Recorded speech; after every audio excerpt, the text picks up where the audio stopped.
ఇచ్చిన డిక్లరేషన్ ఏ విధంగా అయితే ఈ రిజర్వేషన్ 24 నెలలలో ఆచరించకుండా మన బీసీలందరికీ అన్యాయం జరుగుతున్న సందర్భంగా కామారెడ్డిలోనే ఆక్రోశ సభ నిర్వహించి 3 పార్టీలకు ఇప్పుడు నడుస్తున్న కాంగ్రెస్ ప్రభుత్వానికి కనువిప్పు చేయాలనే ఉద్దేశంతో BC SC ST Jack convener అయిన సోదరుడు విశారదన్ మహారాజు గారు, మా ఎంబడి పనిచేస్తున్న బీసీ ఇంటలెక్చువల్ ఫోరం చైర్మన్ అయిన చిరంజీవులు సారు, మరియు పెద్దలు జస్టిస్ ఈశ్వరయ్య గారు, మరి వేదిక మీద ఉన్న నా సోదరులు, నిరంతరం బీసీల గురించి ఉద్యమిస్తున్న కష్టపడుతున్న బీసీ పొలిటికల్ ఫ్రంట్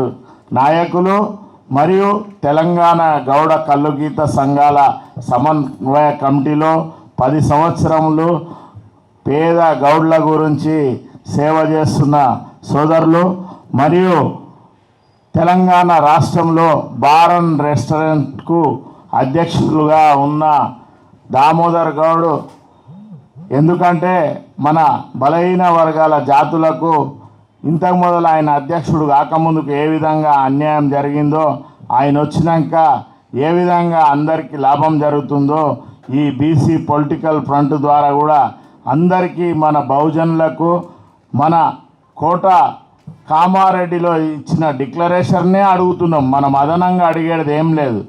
ఎందుకంటే మనందరము బహుజనులం పోరాట పటిమ ఉన్నోళ్ళం కాబట్టి సర్దార్ సర్వాయి పాపన్నకు వారసులము. దాన్ని కూడా స్థాపింపజేసిన మా అన్న గడ్డమీది విజయ్ కుమార్ అన్న, ఇంకా వేదిక మీద ఉన్న పెద్దలు అంబాల నారాయణ సోదరుడు, ఇప్పుడే అత్యవసర పని నుండి వెళ్ళిపోయిన దుర్గయ్య అన్న, మరియు ఎల్కంటి విజయ్ కుమార్, నా సోదరుడు కన్వీనర్ నాగేష్ అన్న, మరియు బైరు శేఖర్ గారు, మా అగ్రజుడు ధర్మరాజు లాంటి వాడు నాగభూషణం అన్న, ఇంకా మా సోదరులందరూ ఐలి వెంకన్న, మెట్టు ధనరాజు గారు, తెలంగాణ రాష్ట్ర గంగపుత్ర సంఘం రాష్ట్ర నాయకులు, బోయ గోపన్న, శివగౌడు సోదరుడు, నిర్దం భాస్కర్ అన్న, ఈయన అయితే మా అన్న ఎప్పుడో ఎమ్మెల్యే కావాల్సిన ఆయన, మా బీసీల గురించి అండగా ఉంటానని వచ్చినందుకు ఆయన కూడా అన్న విషాదరంగా ఎస్సీల గురించి కొట్లాడుకుంటూ మాకైతే రిజర్వేషన్ ఉంది,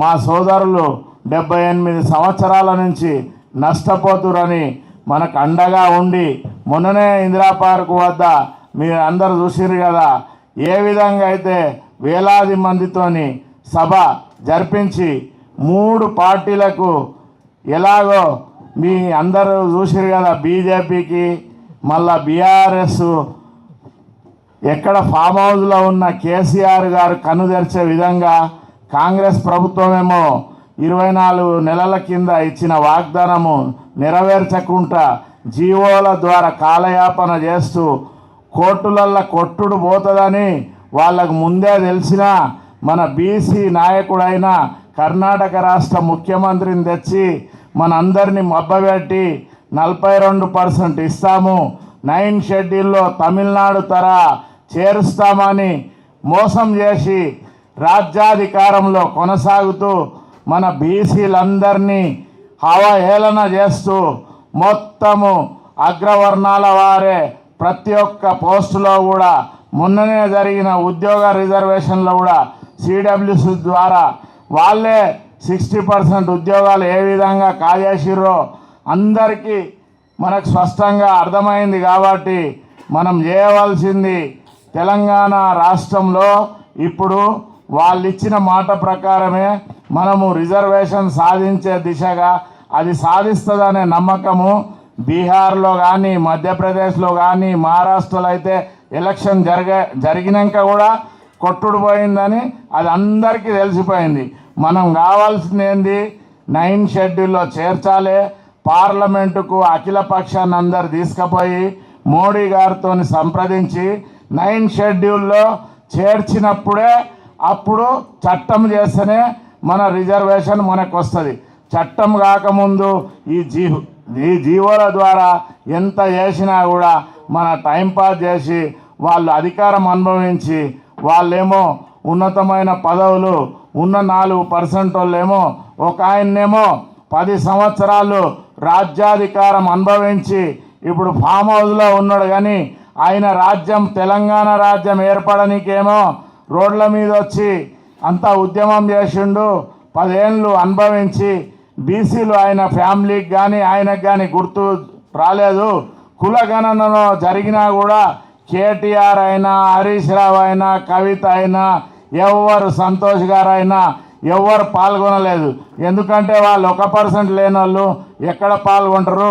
మనందరికీ 10 సంవత్సరాలు వాడుకొని ఎంత అన్యాయం జరిగిందో అప్పుడేమో రిజర్వేషన్ గుర్తు రాలేదు. ఏదో సంక్షేమ పథకాల ద్వారానే కాలం గడిపి ఆయన రాజ్యం మేల్కొని వెళ్ళిపోయాడు. ఇప్పుడేమో ఫామ్ హౌస్లో నిమ్మలంగా రెస్ట్లో ఉన్నాడు. ఎందుకంటే మన బీసీల ఉద్యమం అంటే ఇప్పుడు 3 పార్టీలు ధర్నా చేశారు. ఏం సాధించింది? అగర్ మనందరికీ బీసీలకు శత్రువు అవడో మిత్రుడు అవడో మనకు అర్థం కానియలేదు. అందుకనే మనము ఇప్పుడు ఐఏఎస్ ఆఫీసర్ చిరంజీవులు గారు, మన సోదరుడు బీసీ ఎస్సీ ఎస్టీ జాకు అందరం కూడా 42% సాధనలో భాగ్యస్వాములై రాష్ట్రము నలుమూలల ఇక్కడున్న 33 జిల్లాలలో కూడా మేము సభలు ఏర్పాటు చేసి మన బీసీ ఎస్సీ ఎస్టీలందరినీ కూడా చైతన్యం చేసి మనము రాజ్యాధికారం అనేది సంపాదించే దిశగా గట్టిగా ప్రయత్నం చేస్తాము. ఎందుకంటే మేము బహుజన వీరుడు సర్దార్ సర్వాయి పాపనకు వారసులము. అయినా మనందరము 90% ఉన్న కులాలము. వాళ్ళంతా కొడితే 10% కూడా సరిగా లేరు. వాళ్ళ దగ్గర పోయి మన వాటా ఇవ్వమని, సంక్షేమ పథకాలు ఇవ్వండి, రేషన్ కార్డు ఇవ్వండి, పెన్షన్ ఇవ్వండి అని అడుక్కునే దుర్భర స్థితిలో ఉన్నాం. అందుకే మనం అందరం కూడా ఐకమత్యంగా ఏర్పాటయ్యి సామాజిక న్యాయం సాధించి రాజ్యాధికారం సాధించాలని, దానికి మనకు ఈ ఆక్రోశ సభ ద్వారానే మనం తెలంగాణ రాష్ట్రం అంతటా తిరిగి మనల్ని చైతన్యం చేసి రాజ్యాధికారం దక్కే దిశగా గట్టిగా ప్రయత్నం చేస్తాము.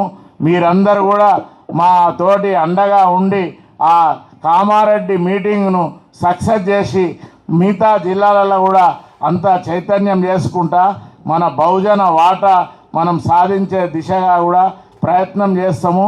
మీ అందరి సహకారం ఉండాలి. కామారెడ్డిలో జరుగుతున్న ఆక్రోశ సభకు మా కార్యకర్తలందరూ కూడా ఈరోజు ముఖ్య సమావేశం ఏర్పాటు చేసుకున్నాము. 42% రిజర్వేషన్ 9 షెడ్యూల్లో చేర్చే వరకు తెలంగాణలోని అన్ని జిల్లాలలో పోరాటం సాగిస్తాము. దానికి మాకందరి బహుజన సోదరులందరి మాకు మద్దతు ఉంది. కాబట్టి ఈ రిజర్వేషన్ సాధించే దాకా మేమందరం ఐకమత్యంగా పోరాటం చేస్తాము. సామాజిక న్యాయం స్థాపించాలి. కామారెడ్డి డిక్లరేషన్లో మేమెంతో మాకు ఆర్థికంగా ఇస్తాన్నారు. ఇప్పటి వరకు కూడా నిధులు కూడా ఇవ్వలేదు. కాబట్టి అన్ని విషయాల మీద ఆక్రోశ సభ విజయవంతం చేయాలని తెలంగాణ బహుజన సోదరులందరినీ కూడా కోరుతున్నాము. సామాజిక న్యాయం జరిగే వరకు కూడా ఈ పోరాటం ఆగది. మీ ద్వారా మా తెలంగాణ ప్రజలకు తెలియజేస్తున్నాము.